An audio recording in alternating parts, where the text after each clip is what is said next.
반갑습니다. 요즘 드론 많이 볼 수가 있는데요. 다양한 분야에서 활용이 되고 있습니다. 그런데 이와 관련해서 안전사고가 발생했습니다. 자, 사고 현장 영상으로 먼저 보시겠습니다. 네, 자, 어촌에 있는 한 경로당인데요. 지붕 위에 드론이 떨어졌습니다. 일반적으로 저희가 생각하는 드론보다는 훨씬 큰 크기인데요. 자, 지금 앞마당에 이렇게 떨어져 있는 드론의 모습입니다.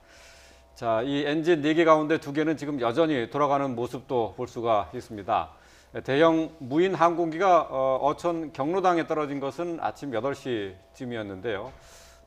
이른 시각이었기 때문에 경로당에는 아무도 나오지 않아서 다행히 인명피해는 없었습니다. 자, 경로당의 지붕 절반이 지금 보신 것처럼 이렇게 파손이 됐습니다. 자, 먼저 이 드론의 정체 상당히 커 보이는데 말이죠. 이게 지금 날개 길이만 해도 23m고 그다음에 몸체가 15m 길이라고 하네요. 제가 이제 공군 기술병 출신인데요. 예. 드론이라고 부르기가 좀 민망합니다. 예. 저 정도면 이제 무인 경비 행기 정도 되는 거죠. 네. 사실은 저 크기면은 뭐 한 1인이나 2인이 탑승하고도 날 수 있는 정도가 엔진이 4개잖아요. 네. 그리고 날개가 굉장히 큰데 태양열 지별판이 설치되어 있는 거예요. 뭐 국방과학연구소 등 여러 기관들의 이름이 적혀 있는 걸 보니까 저건 우리가 드론 하면 요즘에 취미로 많이 쓰기도 하고 뭐 프로로도 갑니다만 저것은 산업용으로 쓰기 위한 실험용 드론으로 보여집니다. 그래서 일반적으로 드론이라고 말하면은 많은 이 시청자분들이 좀 착각을 하실 수 있어요. 몇만 원짜리 요즘에 장난감으로 많이 쓰지 않습니까? 또는 이게 주로 사진 촬영용으로 또 많이 쓰고요. 최근에는 드론이 뭐 아파트에서 도찰을 또 감행한 사건도 있었어요. 드론으로 인한 이 다양한 민간 피해들을 우리가 법제적으로 또 막기 위한 노력도 해야 되는데 이것은 오전 8시면 시골에서는 그렇게 이른 시간 아닙니다.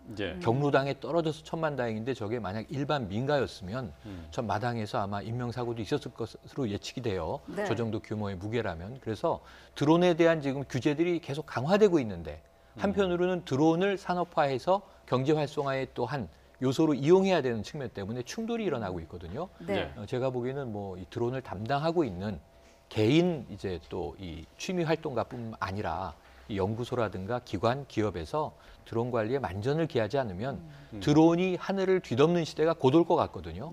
이런 사고들이 유사 사고가 많이 발생할 수 있고요.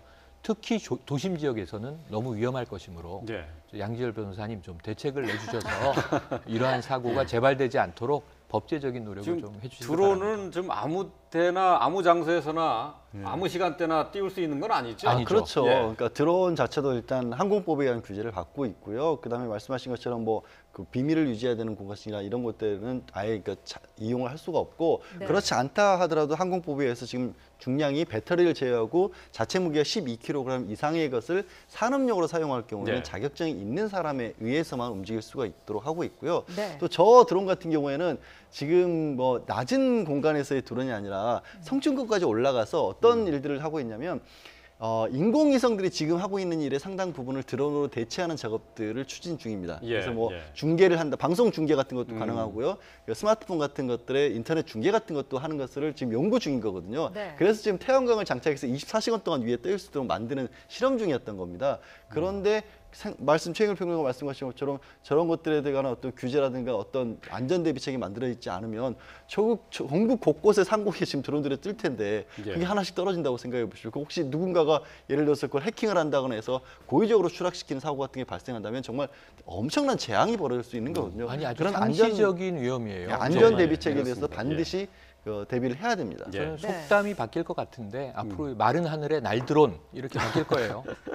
아직까지 드론의 비행 안전성이 조금 확보가 되지 않은 상황입니다. 여러 가지 이제 안전 규제책이 좀 필요할 것 같고요. 이미 뭐 행사장에서 드론을 띄웠다가 부상을 당하는 사람이 나오기도 하고 추락해서 이제 부상을 입힌 경우가 되겠죠. 아직까지 이제 비행 안전성에 대해서 좀 더 신경을 좀 써야 되지 않겠느냐 하는 생각을 해보게 됩니다.